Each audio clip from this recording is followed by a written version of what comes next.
Hey everyone, I'm writing this script without actually knowing who is the character that will be revealed today, but if you are seeing this it means I won my 50-50 and it was actually Aventurine, which is awesome as he has one of my favorite designs in Star Rail as let's be honest, he's pretty hot.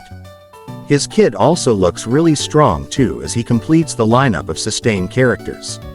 We have one based on having overtuned heals, one on pure defense, another based on supporting and now the final version, the one that drops nukes and out-damages your DPS. But before we get started, I'm not going to ask you to like or subscribe since that's lame, but I do want to hear your thoughts on Firefly not being in 2.1 like we all originally thought. I'm pretty excited regardless, but I'm sure some people aren't. But anyways, let's get right into it. Aventurine is a 5-star shielder who follows the path of preservation. His kit looks like a weird mashup of Dr. Ratio and Jeopard, providing massive shields to the entire team whilst also doing a follow-up attacks that deal massive damage and empower his shields. Starting with his basic attack, it's pretty regular, dealing imaginary damage to a single target.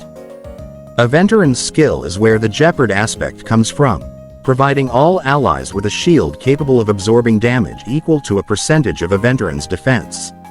It also has a separate mechanic, with the shield being able to come with a random suit, refreshing whenever Aventurine uses his skill again. The only suit that won't refresh is Spades, which provides all allies with increased shield value. And yes, you are hearing this right, he literally has an RNG shield for every single teammate with one being good and the rest being worse. I actually don't see a problem with this and think it's pretty funny. I assume the base numbers on the shields will be extremely high anyways, so even if you don't roll Spades you will still have like a 3000 damage shield. Before I talk about his ultimate, I want to say that I am just as confused as you and I think it's pretty funny. When Aventurine uses his ultimate, he randomly gains an amount of energy and then deals imaginary damage equal to a percentage of his defense. To me it just sounds like the energy is there to make up for the fact that he isn't going to be skilling for energy often, which suggests that his ultimate will be pretty frequent, and I assume it's going to do quite a fair amount of damage considering his entire kit is focused around dealing massive amounts of it. Aventurine's talent is where the complex stuff comes in, as of course Hoyoverse cannot make a simple character without filling them with irrelevant mechanics.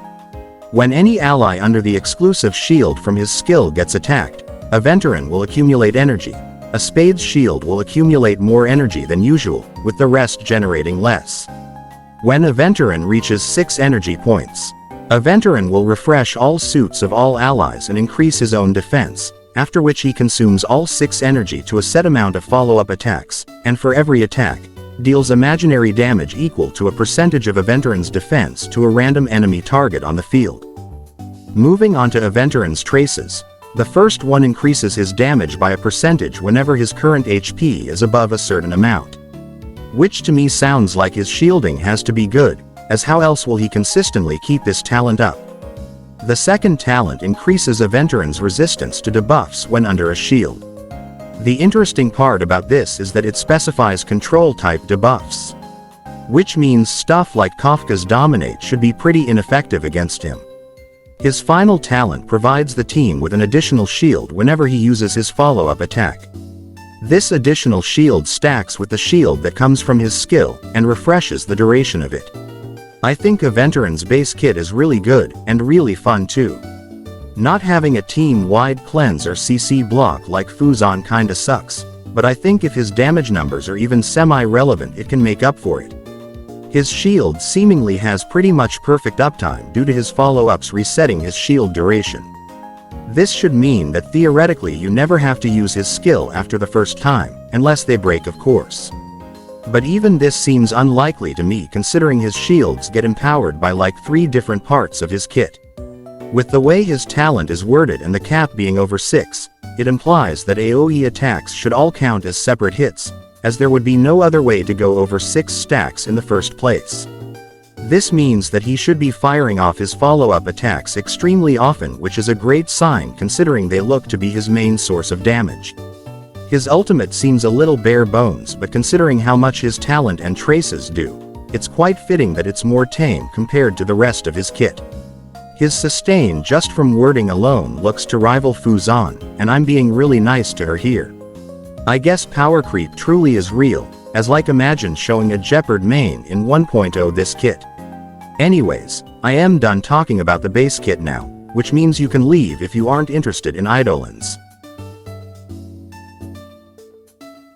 Aventurine's E1 grants him a buff after using his ultimate, increasing the chances of him being attacked by enemy targets and guaranteeing all shields on himself to be spades. This looks pretty good, mostly due to the taunt it provides, as since we know shields with the spade suit grant him more energy, this should mean way more consistent follow-ups, which is more damage and better sustain too. His E2 is pretty simple, increases the debuff resist of all allies whenever he uses his skill. This kind of makes up for the lack of a CC block in his base kit, but I'm not sure if it's good enough to say it's worth going all the way to E2 for. Aventurine's E4 is really where the damage comes in, as after he uses his basic attack, it will deal an extra imaginary damage equal to a percentage of all allies' shield value, which can only trigger after a certain amount of turns. If we've learned anything from preservation in Simulated Universe, we know how powerful this can be. His E6 is pretty simple, increasing the damage of Aventurine for every ally that has a shield. This could be really good or really bad, simply depending on the numbers. But I'm leaning towards the good side. But I don't know, maybe they'd make something that costs $1,000 mid. Overall, Aventurine's eidolons are a mixed bag, with some clearly standing out as better than others.